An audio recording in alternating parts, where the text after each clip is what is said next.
जेवणाचं बिल. काय? पैसे नाहीत म्हणजे? अहो मग तुम्ही मला आधी नाही का सांगायचं? मी दिलं असतं तुम्हाला फुकट जेवायला. अहो पण तुम्ही मला हे जेवल्यानंतर सांगताय.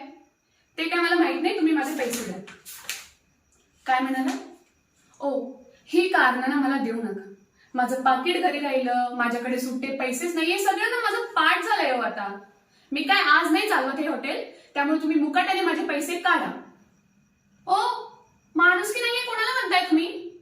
तुम्ही ना माझ्या माणुसकीबद्दल बोलू नका, कारण की माझ्या आईने मला शिकवलंय की स्वतःच्या कामात नेहमी स्वार्थ आणि दुसऱ्याच्या मदतीत नेहमी देव भेटतो.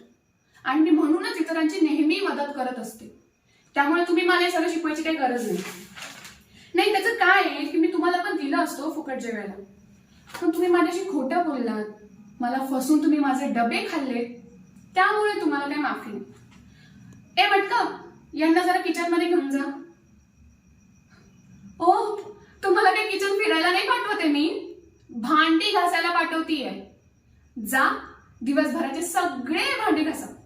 आणि हा, रात्री जाताना जेवून जा. पण रात्री जाताना पैसे काही देऊ नका, फुकट जेवून जा. जा, यांना घेऊन जा.